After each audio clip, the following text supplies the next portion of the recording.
Hi everyone, my name is Moyo, and for my creative writing craft and process presentation, I'm going to be talking about a short story called Tropicana Woman by Salone Verma. This story was published in Barrel House magazine, and I chose it because the writing immediately stood out to me. It was very poetic, surreal, and emotionally intense, and it made me feel like I was reading something that was part memory, part myth, and part family history. At first, I honestly didn't completely understand what was happening, but the more I sat with it and the more I realized that the story isn't meant to be read like a straightforward plot. It's more imagery, inheritance, and the way family trauma and love gets passed down through generations. So I'll start with the preface, then summarize the piece, talk about the author, and focus on the main craft elements that make this story work. Preface.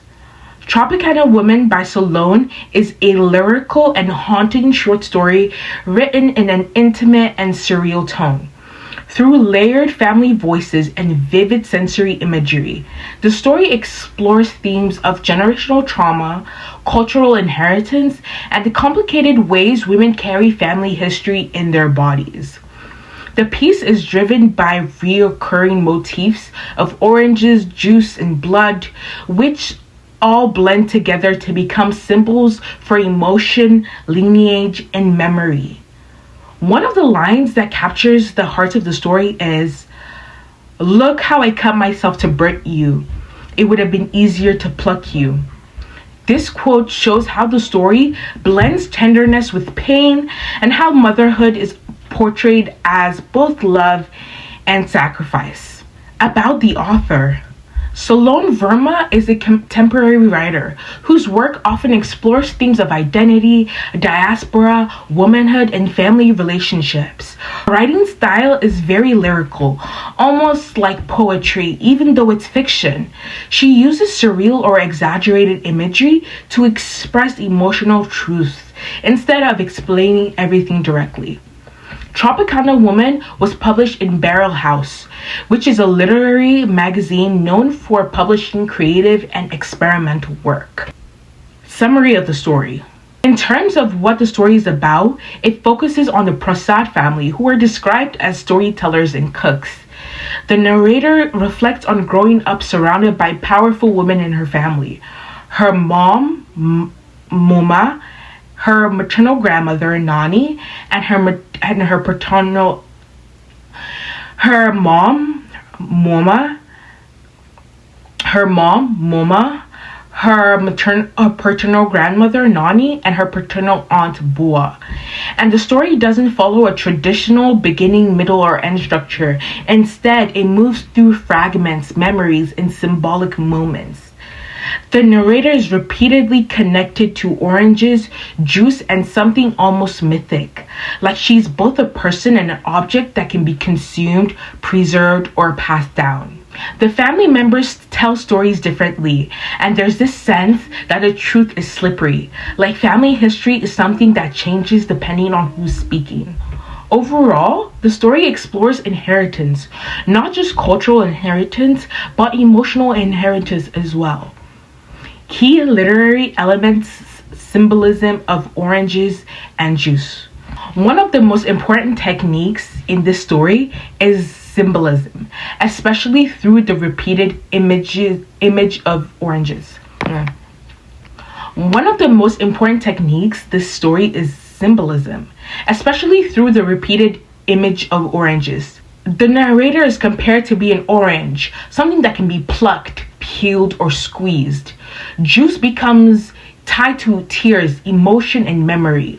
There's a moment where her mom points to a picture of orange juice tinted pink and says, "There's your tears. Nani used to collect them." That image really stuck with me because it's strange, but it's also deeply emotional. It suggests that even emotions like sadness don't disappear in this family. They're stored, remembered, almost like evidence. Juice is also compared to blood, which connects to lineage and generational trauma. Bua says, There's evil in our blood. I don't think it means literal evil. I don't think they're witches or they're cursed. I think it represents the fear that pain, trauma, and hardship gets passed down through family history like something unavoidable. To get juice and to enjoy an orange, one must apply pressure. One must squeeze an orange. And when she's describing herself to an orange, she's talking about how she goes through pain, how she is squeezed and pronged to get the fruits, and how women in her life, the women before her, have experienced that. So oranges, juice, and blood all become symbols of inheritance, womanhood, and emotional weight in this story. The style and tone, surreal family mythology. Another major element is the tone and the style. The story feels intimate but also surreal, almost like a folk tale. For example, the narrator says, "When you were born, we couldn't leave you unattended at home, or else Nani would swallow you like she swallows cinnamon sticks to keep her young." Obviously, this isn't meant literally. It's magical realism. It exaggerates reality to show emotional truth.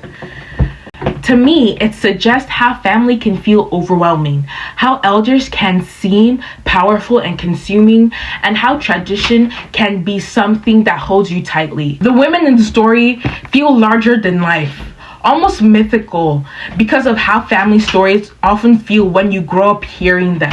My favorite quote and why it matters. One of my favorite lines in the entire story is when her mom says, "Look how I cut myself to birth you.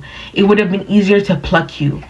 This line is so intense because it connects motherhood directly to sacrifice and pain, but also to the orange imagery again. It's like the narrator is both a daughter and a fruit. Something born, but something also harvested. That mix of love and violence is what makes the story emotionally powerful. What I learned as a writer. As a writer, what I take away from the story is that you don't always need to explain everything directly. Verma creates meaning through repetition, atmosphere, and imagery instead of straightforward answers.